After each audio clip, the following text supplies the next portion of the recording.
जब हमारे उद्धार का समय आता है तो सबसे पहली कृपा होती है, हमें सत्संग मिलता है सबसे पहला।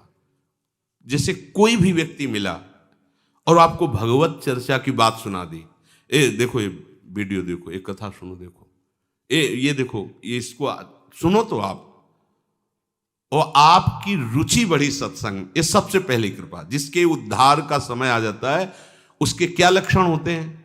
तो बोले सबसे पहले उसे सत्संग में रुचि होती है, सत्संग श्रवण में।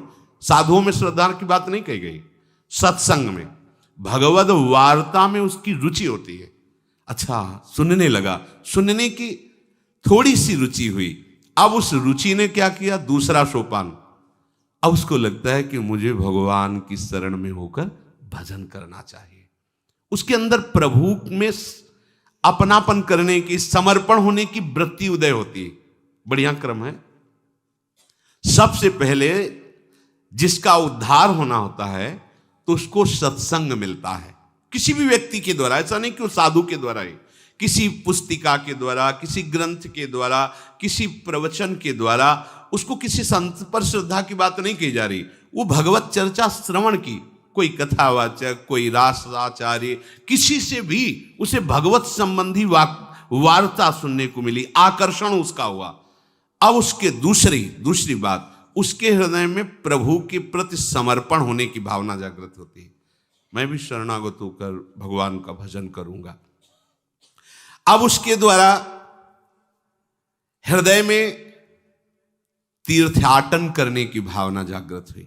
अभी शरणागत हुआ नहीं, कैसे शरण में हुआ जाए, कैसे भगवान का भजन किया जाए, ये उसके हृदय में बात हुई। तो इस बात ने तीसरी बात पैदा की, चलो तीर्थों में चलते हैं, धामों में चलते हैं, पुरियों में चलते हैं।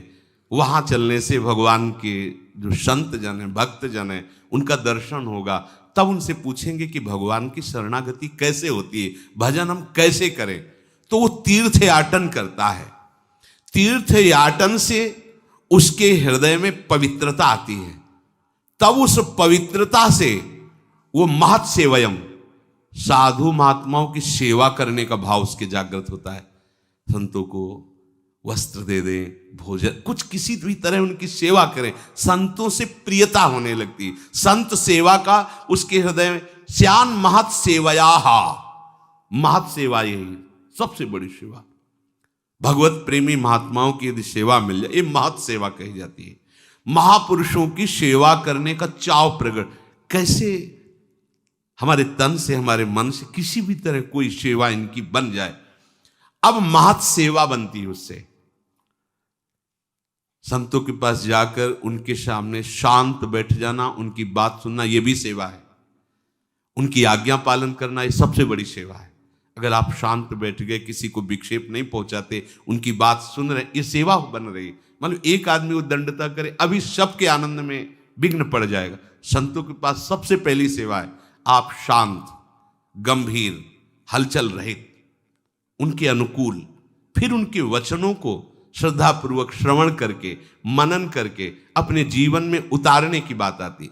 महत् सेवा बनी तो उसकी प्रभु की बातों में आसक्ति पैदा हुई। भगवत चर्चा, भक्त चर्चा, आसक्ति कैसी अब होने लगी, अब बिना सुने नहीं रहा जाएगा, इसे आसक्ति कहते हैं। अब कैसे, क्या करूं जिससे मुझे रोज सत्संग मिले। ये अहोभाग्य है, अपने को जो रोज सत्संग कथन श्रवण करने को मिलता है, ये दुर्लभ बात है, दुर्लभ बात है। सुतदारा धन लक्ष्मी पापियों के घर होए, संत समागम हरि कथा तुलसी दुर्लभ। तो ये दुर्लभ बात, महत् सेवा से उसके हृदय में भगवत चर्चा सुनने की आसक्ति पैदा हो गई। अब पहले आसक्ति नहीं होती, सुन करके वो भगवान की शरण में होने की बात आई। शरण कैसे हुआ जाता है, इसके लिए तीर्थ याटन किया, हृदय पवित्र हुआ, साधु समागम हुआ, संत सेवा, महत् सेवायाम, संतों की सेवा बनी उसके हृदय में। अब सत्संग के प्रति आसक्ति हो गई। अब कुछ भी हो, सत्संग के बिना हम नहीं जी सकते। अब समझ लो, आप बिल्कुल नजदीक पहुंच रहे हो। कथा में जो ही रुचि हुई तो अकल्याण करने वाले जितने विषय थे उन पे उसकी नजर गई। काम, क्रोध, लोभ, ये जितनी उत्तेजनाएं थी, जो ये बुरे वेग थे जिनके कारण वो माया में गिर रहा था, उस पर नजर गई उसकी कि अरे मैं इनको सुख समझ रहा था और ये हमें नष्ट कर रहे हैं।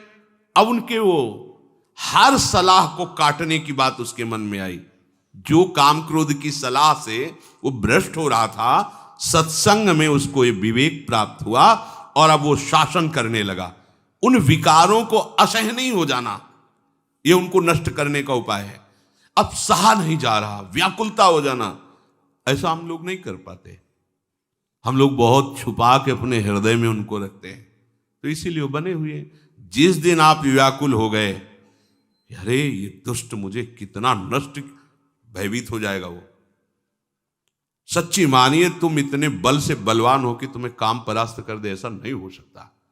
तुम अपने बल को देख नहीं पा रहे हो। मेरे बल सी वृंदावन रानी, महारानी जी की तरफ देखो, फिर देखे तुम्हें कौन देखता है बुरी नजर से। न काम, न क्रोध, न लोभ, न मोह, न मद, न मत्सर। हम क्या करते हैं? महारानी जी की तरफ पीठ किए हुए और इनकी तरफ नजर किए हैं और इनका स्वागत करते हैं। लगता है इनसे हमें सुख मिलता है, इसीलिए बने हुए हैं। सत्संग, सत सेवा अर्थात साधु सेवा से जो सत्संग में रुचि हुई, उसने क्या किया? अनर्थ निवृत्ति कर दी। एक एक छांट छांट कर अपने मन के सारे दोष, अच्छा ये है हटाओ इसको, अब ये है हटाओ इसको। जितने विकार थे वो सब सत्संग के प्रभाव। रोज जलोगे आप, सत्संग सुन रहे हो, रोज जो आपके अंदर गंदगी है, गंदे विचार हैं, गलती है, वो आपको यहां बैठे बैठे जलाएगी। मैं कब निकल पाऊंगा इससे, मैं कैसे दूर कर पाऊंगा? ये सत्संग का प्रभाव होता है। अब कुछ लोग ऐसे भी होते हैं कि वो बांस की तरह होते हैं। बांस में कितनी भी जल वर्षा हो, खूब गाय के गोबर की खाद लगा दो, कभी उसमें फल नहीं लगेगा, पक्का। चाहे गुरु मिले बिरंच सम, फूले फरे न बेत, बरसे सुधा जल सम। अमृत वर्षा करे तो भी बेत बांस में फूल फल नहीं लगेंगे। ऐसे मूर्ख हृदय न चेत, चाहे गुरु मिले बिरंच सम। कुछ ऐसे जड़ स्वभाव के होते, क्या वही सत्संग सुनना चाहे सुन लिया, आचरण में फर्क नहीं पड़ेगा। हमें दिखाई देता है 8-8, 10-10 वर्ष हो गए, वही बात ज्यों की त्यों वही बात, कोई असर नहीं। बेत हैं ये, सुधरने वाले नहीं। अरे भाई, सुना इसीलिए जाता है कि जो हमारी गलतियां हैं उनका हम त्याग करें।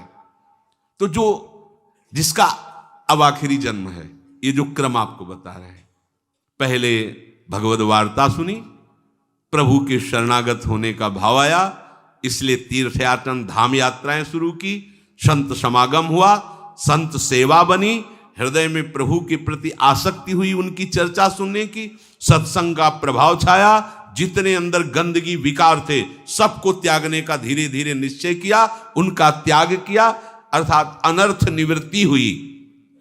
अब निष्ठा बन गई। अब निष्ठा बन गई। एक भरोसो, एक बल, एक आस, विश्वास।